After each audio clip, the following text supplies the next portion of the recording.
आगे बढ़ते हैं और खेल के हवाले से बात करते हैं। पाकिस्तान और जनूबी अफ्रीका के दरमियान दूसरा T20 आज खेला जाएगा। कौमी टीम में 1 से 2 तब्दीलियों का इम्कान है। दूसरी जानिब पाकिस्तान क्रिकेट टीम के दौरे जनूबी अफ्रीका की तारीखों का ऐलान कर दिया गया। कौमी टीम 26 अप्रैल को जोहानिसबर्ग रवाना होगी।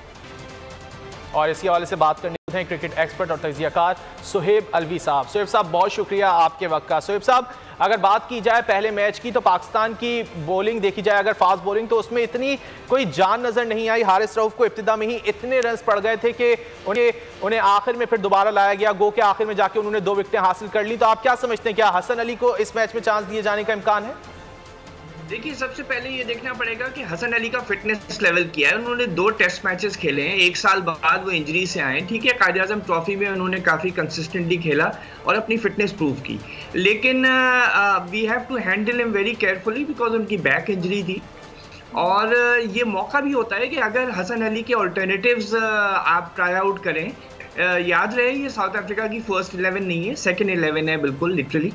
और इसमें मेरे ख्याल में एक मैच की वजह से इतनी हमें घबराना नहीं चाहिए। दूसरा, याद रहे कि ड्यू फैक्टर बहुत था और बॉलर्स को ग्रिप करने में बहुत प्रॉब्लम होती है, स्पेशली जब सीमर्स होते हैं ना, तो वो सीम ज़रा सी स्लिप हो जाती है उनसे, बल्कि स्पिनर्स को ज़्यादा प्रॉब्लम होती है। दैट्स व्हाई उस्मान कादिर को क्रेडिट जाना चाहिए कि उन्होंने उसके बावजूद इतनी लाजवाब बॉलिंग की।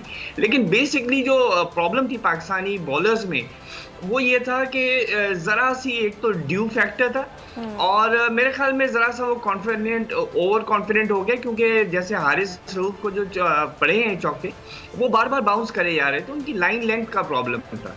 और otherwise I think Pakistani bowlers bowled होके उनके बैट्समैन ने अच्छी बैटिंग की। ठीक है, और रिजवान की परफॉर्मेंस के हवाले से क्या कमेंट करेंगे? रिजवान ने तो टेस्ट मैच के बाद दोबारा प्रूव किया। याद रहे कि नेपियर में जो उसने इनिंग्स खेली थी, आई थिंक 89 की, जब तीसरा T20 पाकिस्तान ने न्यूजीलैंड के खिलाफ खेला था और जीता था, तो उसके बावजूद एक और जब होम पिच पे आए, डिफरेंट कंडीशंस थे, उसके बावजूद उसने बहुत अच्छा खेला है। सिर्फ जो एक क्रिटिसिज्म आ रहा है और वजह आ रहा है, और कमेंटेटर्स ने शुरू में भी कहा कि उसने मेकअप किया, क्योंकि याद रहे ये सेकंड 11 बॉलर्स हैं साउथ अफ्रीका के और होम कंडीशन पे था कि जो पहले पावर प्ले उसमें we are not being able to get out with a good run rate. अभी भी पाकिस्तान की दुनिया में लोएस्ट रन रेट है इन T20s अगर लास्ट 2 इयर्स देखी जाए तो, और बाबर आजम भी जल्दी आउट हो गए। तो we have to make sure कि बेशक रिजवान ने बहुत उम्दा खेली और मोस्ट सिक्सेस मारे हैं वाया पाकिस्तानी बैट्समैन इन T20 आइज, लेकिन ये पहले 6 ओवर में आना चाहिए और वहां से जब स्टार्ट मिले, बिकॉज पाकिस्तान का 170 was not a good total जो कि T20s में आजकल सेट किया जाता है। 180 190 तो मिनिमम होने लगा है, स्पेशली बैटिंग पिच के ऊपर। और अगर इस पर साउथ अफ्रीका की फर्स्ट 11 होती तो ये 3 रन से जो हम जीते हैं ये शायद हमारी जीत मुश्किल में पड़ जाती। अच्छा सुहेब साहब, अगर मिडिल ऑर्डर की बात की जाए पाकिस्तान के, तो उसमें खास तौर पर देखा जाए खुशदिल शाह हो गए, मोहम्मद नवाज हो गए, इफ्तिखार हो गए, कोई तीनों खिलाड़ी जो है वो खातिर ख्वाह कारकर्दगी नहीं दिखा सके और काफ़ी अरसे से उनको चांस दिया जा रहा है। क्या कहेंगे इनकी शमूलियत पर?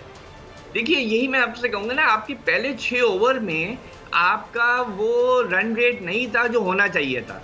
तो रिजवान ने खेला अच्छा, लेकिन वो उस वक्त भी, जिस वक्त भी रिजवान बैटिंग कर रहा था, हमारा जो टोटल था टीम का वो इतना आगे नहीं बढ़ रहा था उस रेट से जिस रेट से बढ़ना चाहिए। तो आपके जो भी बैट्समैन आए उन्होंने मिडिल ऑर्डर में अपना जो उनका रोल था विच वॉज पावर प्ले, उन्होंने कॉम्पनसेट करने की कोशिश की, तो छक्के चौके की कोशिश की और आउट हुए। मैं फिर भी ये कहूँगा कि गलती फिर भी आई थिंक कुछ हद तक उन्हीं बैट्समैन की थी, क्योंकि आप फील्डर को लोकेट कर रहे थे। सिर्फ हवा में बल्ला घुमाना जो है और हवा में गेंद को फेंकना काफ़ी नहीं होता है। आपने वहाँ 6 के लिए ट्राई करना होता है, जहाँ पे अगर वो बाउंड्री से आगे गिरे बॉल तो वहाँ फील्डर ना हो। तो जिसमें क्रेडिट जाता है रिजवान को, तो बहुत आला उसने अपनी पिकिंग्स की कि कहाँ उसने 6 मारना था और कहाँ 4 मारना था। उसने गैप्स ढूंढे जो कि हमारे दूसरे बैट्समैन नहीं कर सके।